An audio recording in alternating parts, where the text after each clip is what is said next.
संविधान सभा।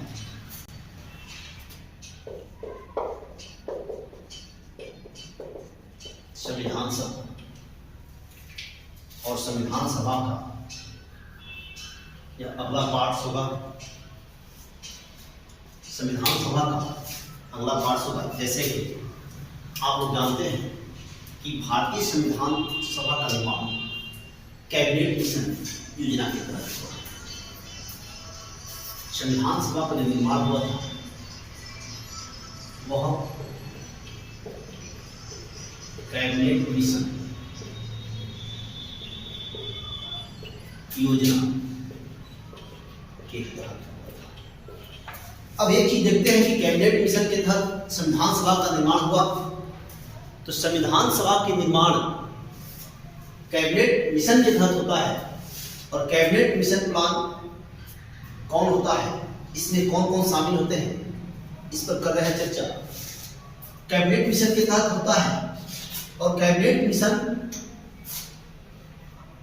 3 सदस्यीय होता है।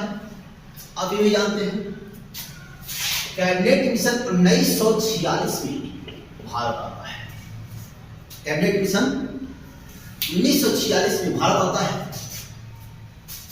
और यह इंग्लैंड की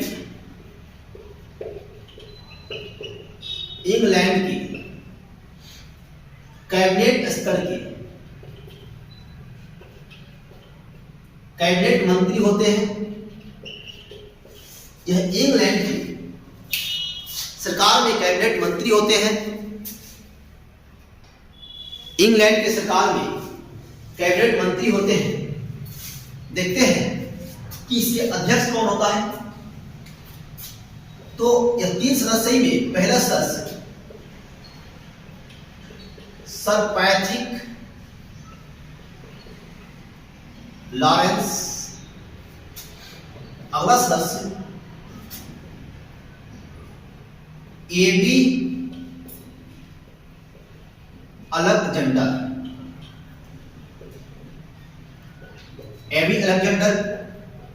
तीसरा सदस्य होता है एस्टोफर्ड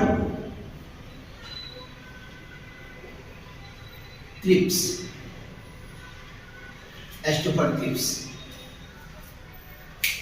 यहां तक तो बात आप नहीं समझिए।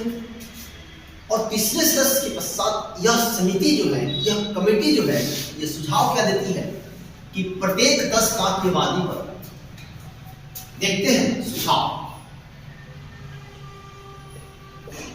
सुझाव देखते हैं कैबिनेट मिशन का। तो सुझाव क्या देती है, 10 लाख की आबादी पर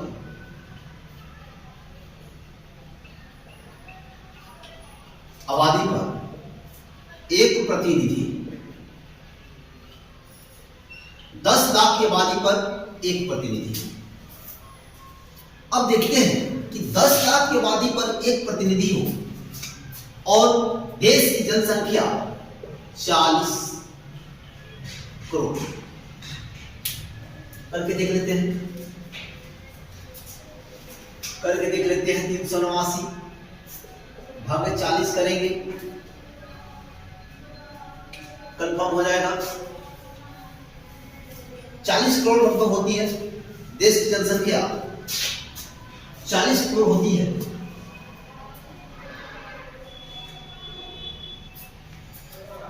और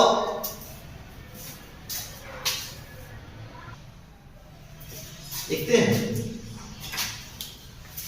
कि देश की जनसंख्या जो थी वह 40 करोड़ थी और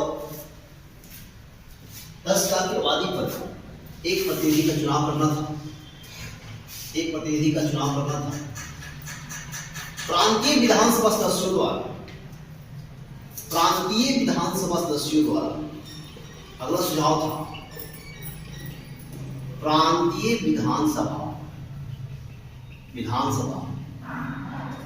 सदस्यों द्वारा संविधान सभा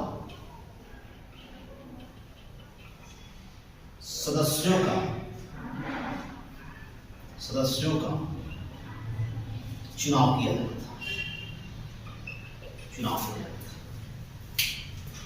अब तो बात आ गई, समानुपातिक मत प्रणाली के आधार पर निर्वाचन किया जाना था। 3 सुझाव कैबिनेट मिशन ने दिया।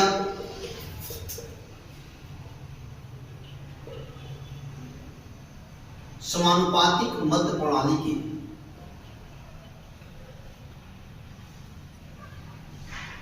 आधार पर चुनाव किया जाए, यहां तक तो बात समझ में आ गई। समानुपातिक मत प्रणाली के आधार पर चुनाव किया जाए। अब देखते हैं कि संविधान सभा की जो प्रथम बैठक होती है, इससे पहले थोड़ा चलते हैं राजनीतिक दलों की स्थिति में। तो राजनीतिक दलों की स्थिति में सबसे पहले देश की जो सबसे पुरानी पार्टी थी भारतीय राष्ट्रीय कांग्रेस, जिसकी स्थापना 28 दिसंबर 1885 को होती है, 1885 को होती है। और भारतीय राष्ट्रीय कांग्रेस जब चुनाव लड़ती है तो भारतीय राष्ट्रीय कांग्रेस 208 सीटें जीतती है। फिर मुस्लिम लीग, ये तो कांग्रेस की बात हो गई, और मुस्लिम लीग 73 सीटें, जो देसी रियासतें थी, देसी रियासत 93, 1 × 7 छोटी पार्टियां 7, उस समय के इंडिपेंडेंस जो थे वह 8।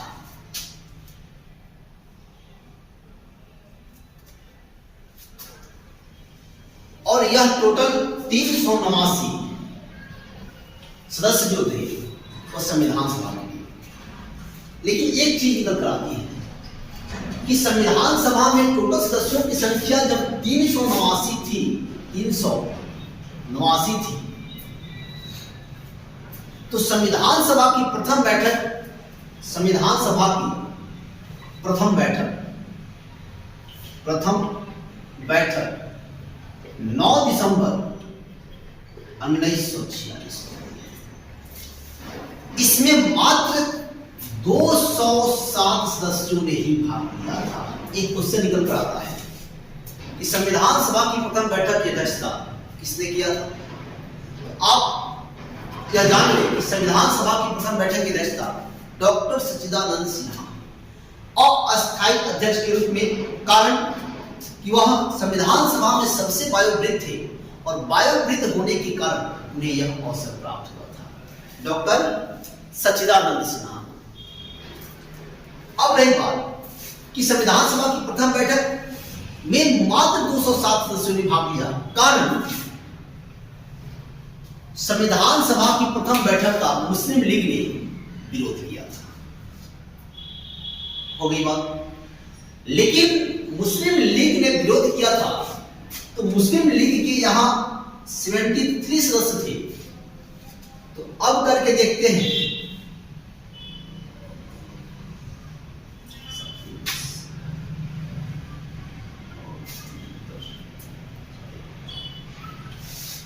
बाकी के सदस्य कहां चले गए? एक चीज है कि जो देसी रजवाड़े थे, जो देसी रजवाड़े थे उस समय तक कह सकते हैं कि देसी रजवाड़े अपने भविष्य तय नहीं किए थे कि वह भारत में रहेंगे या स्वतंत्र रहेंगे या किसी अन्य देश के साथ जाएंगे। यानी हम कह सकते हैं कि संविधान सभा की प्रथम बैठक 9 दिसंबर 1946 को होती है। उस समय तक देसी रजवाड़े जो एक बहुत बड़े प्रतिनिधित्व को देने वाले थे, यानी 93 सदस्य उनके थे, उन्होंने उस समय तक अपनी भविष्य को स्पष्ट नहीं किया था कि वह भारत के साथ रहेंगे या नहीं रहेंगे। तो आपको ज्ञात होगा कि लगभग 500 देसी रजवाड़े थे जिनको एक सूत्र में पिरोने का काम, बांधने का काम कर सकते हैं, साथ लेकर चलने का काम लौह पुरुष सरदार वल्लभ भाई पटेल ने, जिन्हें हम भारत के प्रथम प्रधानमंत्री या कह सकते हैं देश का प्रथम गृह मंत्री के नाम से जानते हैं, जिनके नाम से स्टैच्यू ऑफ यूनिटी है। अब देखिएगा, यहां तक तो बात आ गई। 9 दिसंबर 1946 को संविधान सभा की प्रथम बैठक होती है और प्रथम बैठक की अध्यक्षता डॉक्टर सच्चिदानंद सिन्हा करते हैं और वह वायुवृद्ध होते हैं। वायुवृद्ध होने के कारण ही उन्हें यह अवसर प्राप्त होता है। विधानसभा की प्रथम बैठक जो 9 दिसंबर 1946 को होता है और 1946 की प्रथम बैठक की अध्यक्षता डॉक्टर सच्चिदानंद सिन्हा करते हैं। यह संविधान सभा में सबसे वायुवृद्ध थे और वायुवृद्ध होने के कारण इन्हें यह अवसर प्राप्त हुआ था। तो एक और क्वेश्चन आता है कि संविधान सभा की प्रथम बैठक में कितनी महिलाओं ने भाग लिया था? तो 9। और संविधान सभा में टोटल महिलाओं की संख्या कितनी थी? 15 थी। संविधान सभा में महिलाओं की कुल संख्या 15 थी। एक और क्वेश्चन आता है कि संविधान सभा में बिहार से कितने सदस्य थे? तो संविधान सभा में बिहार से 36 सदस्य थे, जिसमें एक महिला सदस्य सरोजिनी नायडू थी। अब देखते हैं कि संविधान सभा के अस्थायी अध्यक्ष डॉक्टर राजेंद्र प्रसाद को चुना जाता है और अस्थायी अध्यक्ष के रूप में डॉक्टर राजेंद्र प्रसाद 11 दिसंबर 1946 को संविधान सभा के अध्यक्ष होते हैं। 11 दिसंबर 1946 को संविधान सभा के अध्यक्ष होते हैं। फिर देखते हैं कि डॉक्टर राजेंद्र प्रसाद 11 दिसंबर 1946 डॉक्टर राजेंद्र प्रसाद 11 दिसंबर 1946 को अस्थायी अध्यक्ष होते हैं। अब एक चीज है कि संविधान सभा के समक्ष उद्देशिका प्रस्ताव किसने प्रस्तुत किया? संविधान सभा के समक्ष उद्देशिका प्रस्ताव पंडित नेहरू ने प्रस्तुत किया था 13 दिसंबर 1946 को। लेकिन याद रखिएगा, उस तिथि को उद्देशिका प्रस्ताव को स्वीकार नहीं किया गया। उसके लिए 22 जनवरी 1946 को स्वीकार किया गया। 22 जनवरी 1946 को उद्देशिका प्रस्ताव स्वीकार किया गया। हम कह सकते हैं कि वर्तमान में जो प्रस्तावना है, प्रस्तावना का आधार क्या है? उद्देशिका प्रस्ताव। प्रस्तावना का आधार उद्देशिका प्रस्ताव है। फिर एक चीज आता है निकलकर कि प्रारूप समिति, संविधान सभा। भारतीय संविधान का प्रारूप समिति ने नहीं तैयार किया था। ऐसा नाम से प्रतीत होता है कि प्रारूप समिति तैयार किया होगा, लेकिन आप ध्यान रखिए दोस्तों, आप श्रेया जीएस विजन से जुड़ने के लिए हमारे YouTube channel Shreya GS vision को सब्सक्राइब करें, लाइक करें, अपने दोस्तों को शेयर करें। यदि आपको लगता होगा कि हम बीच में कहीं नहीं आ रहे थे, ऑनलाइन वीडियो नहीं मिल रहा था आपको, तो इसके लिए हमें खेद है, क्योंकि हम बिजी थे और इतना व्यस्त थे कि कोई काम नहीं कर पा रहे थे और हम आप ही के काम से व्यस्त थे। श्रेया जीएस विजन अपना ब्रांच बढ़ा रही है, जिसके कारण हम आपसे दूर थे, लेकिन हम वादा करते हैं कि वह एग्जाम क से कलेक्टर का हो या बस बीपीएससी का, सिपाही का हो या उत्पाद पुलिस का, बिहार आईटीआई का हो या एसएससी का, एग्जाम से कोई भी हो, मेरा पढ़ाया हुआ 100% आएगा ही आएगा। आपको विश्वास दिलाता हूं। अब देखते हैं कि प्रारूप समिति, संविधान का प्रारूप, संविधान का प्रारूप किसने तैयार किया? प्रारूप समिति थी। तो प्रारूप समिति का कार्य क्या था? प्रारूप समिति कितने सदस्य थी? प्रारूप समिति के अध्यक्ष कौन थे और सदस्य कौन कौन थे? कितने सदस्य कांग्रेसी थे? कितने सदस्य मुस्लिम लीग से थे? कितने ऐसे सदस्य थे जो कांग्रेस के टिकट से बैनर तले तो चुनाव जीते थे, बट मुख्य रूप से वह कांग्रेसी नहीं थे? आइए इस पर डालते हैं प्रकाश।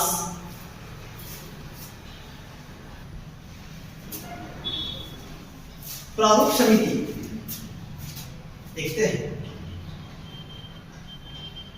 प्रारूप समिति का गठन। प्रारूप समिति का गठन जो है,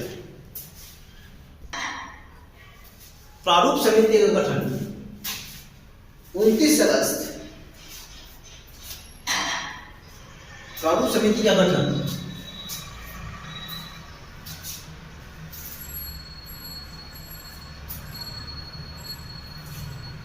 जो होता है वह 29 अगस्त 1947 को होता है। 29 अगस्त 1947, 29 अगस्त 1947 को होता है। देखते हैं कि प्रारूप समिति के अध्यक्ष डॉक्टर भीमराव अंबेडकर थे। अध्यक्ष डॉक्टर भीमराव अंबेडकर। यह 7 सदस्य थी, लेकिन एक चीज निकल कर आता है कि डॉक्टर भीमराव अंबेडकर संविधान सभा में कहां से चुन कर आए थे? यह बहुत ही लाजवाब प्रश्न है। तो आइए देखते हैं कि डॉक्टर भीमराव अंबेडकर बॉम्बे से, डॉक्टर भीमराव अंबेडकर बॉम्बे से चुनाव लड़े, हार गए। फिर मुस्लिम लीग की सहायता से मुस्लिम लीग की सहायता से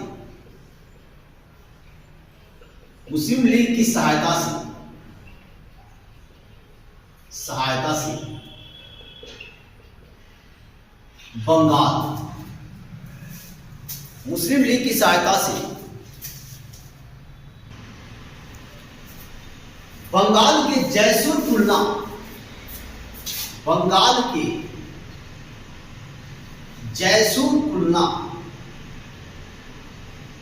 जयसुर खुलना से संविधान सभा पहुंची। अब एक चीज निकल कर आता है कि पहली बार बंगाल से चुनाव लड़े, हार गए। बॉम्बे से चुनाव लड़े, हार गए। फिर मुस्लिम लीग की सहायता से बंगाल के जयसुर खुलना सीट से वह संविधान सभा जीत कर पहुंचे। लेकिन एक चीज देखिएगा कि 1940 का समय, 1940 आते हम कह सकते हैं 1940 में ही डॉक्टर भीमराव अंबेडकर ने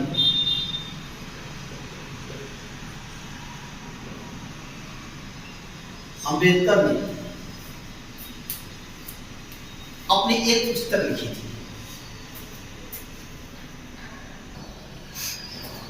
toss on the Pakistan.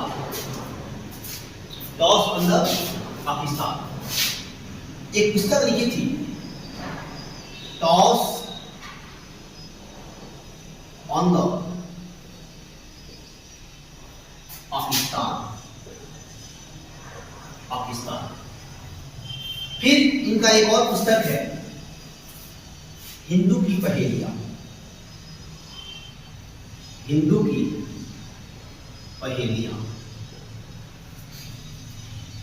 Toss on the Pakistan में डॉक्टर भीमराव अंबेडकर ने स्पष्ट कर दिया था कि पाकिस्तान बनकर रहेगा, क्योंकि वह बहुत ही मजे हुए खिलाड़ी थे, समझदार व्यक्ति थे, वह भविष्य को भांपने वाले व्यक्ति थे। और शायद यही बात है कि यह कहा जाता है कि भारतीय संविधान का निर्माता और पिता वही थे। लेकिन अब एक चीज आते हैं, एक पॉइंट आते हैं कि मुस्लिम लीग की सहायता से जैसलमेर खुलना सीट से, बंगाल के जैसलमेर खुलना सीट से डॉक्टर भीमराव अंबेडकर संविधान सभा पहुंचते हैं, प्रारूप समिति के अध्यक्ष बनते हैं। वह समिति 7 सदस्यीय होती है और फिर जब विभाजन होता है तो विभाजन के साथ ही उनका बंगाल वाला सीट रिक्त हो जाता है, यानी पूर्वी पाकिस्तान, वर्तमान का बांग्लादेश, पाकिस्तान में चला जाता है। तो फिर स्थिति विचित्र होती है और डॉक्टर भीमराव अंबेडकर का प्रारूप समिति में आना, अध्यक्ष बनना बहुत ही जरूरी होता है। और यही कारण है कि उन्हें M.R. जयकर, बंबई से M.R. जयकर, बंबई से M.R. जयकर को इस्तीफा दिलवाया जाता है और उनके सीट से यह संविधान सभा पहुंचते हैं। फिर देखते हैं, एक क्वेश्चन आता है कि पांडुलिखन समिति का अध्यक्ष कौन था? तो आप घबराएंगे नहीं। पांडुलिखन समिति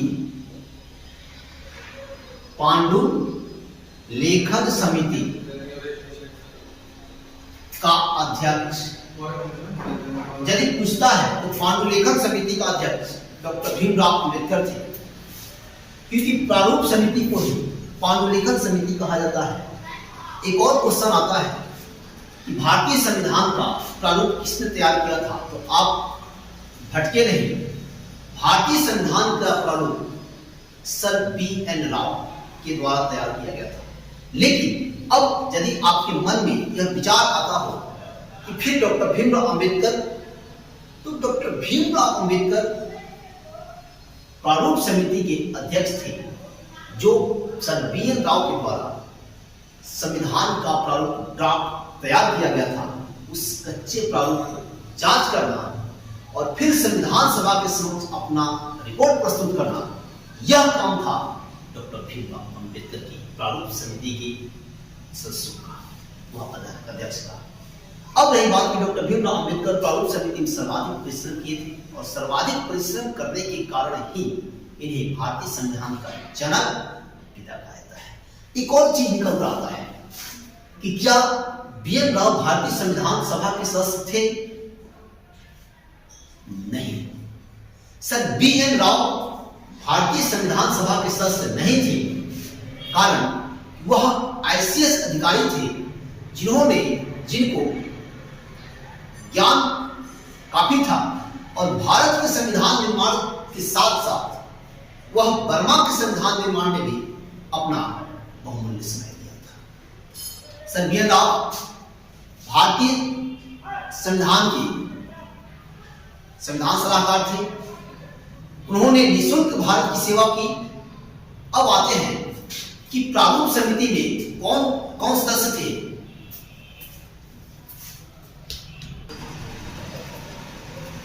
यह रहा आपका प्रारूप समिति और प्रारूप समिति के यह सदस्य हो गए।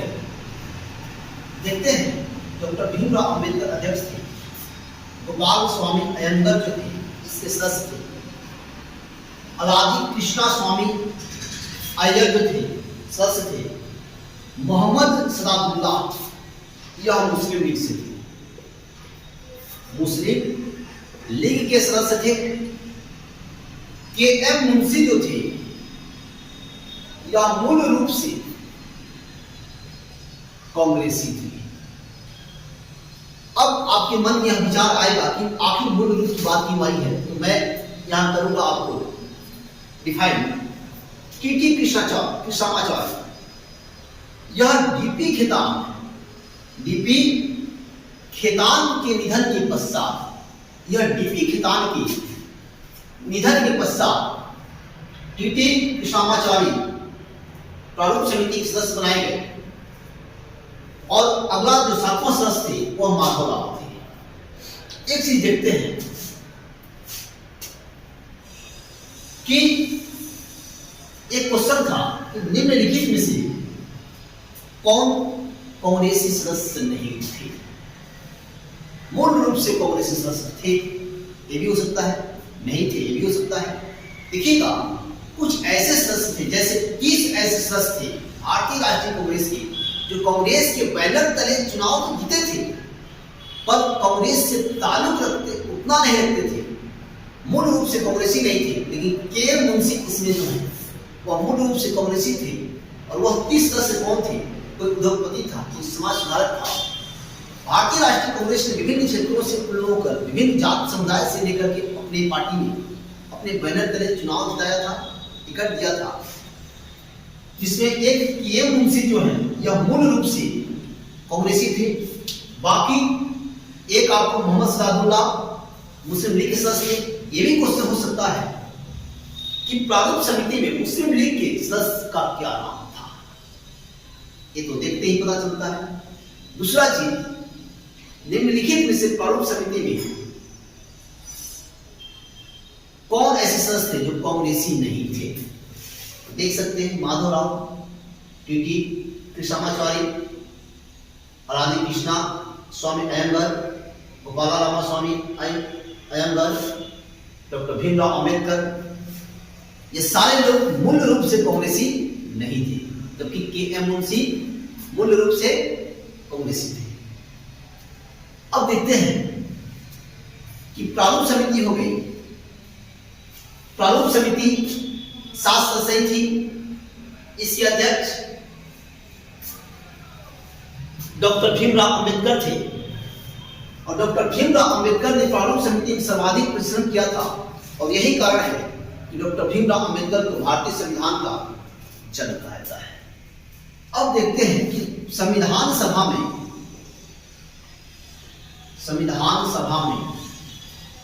कुल महिला सदस्य आप जानते हैं 15। संविधान सभा की प्रथम बैठक में महिला सदस्यों ने भाग लिया 9।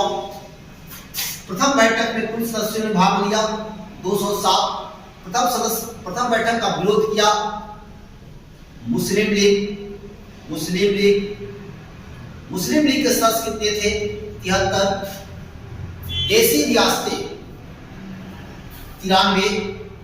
कमिश्नरी से 4 सदस्य थे। और कौन होगा कमिश्नरी का सदस्य? कौन था कमिश्नरी का सदस्य? इस पर डालेंगे प्रकाश अगले क्लास में। तो दोस्तों, यदि हमारा यह वीडियो आपको पसंद हो तो आप सब्सक्राइब करें, बेल आइकन दबाएं, अपने दोस्तों को शेयर करें। जय हिंद।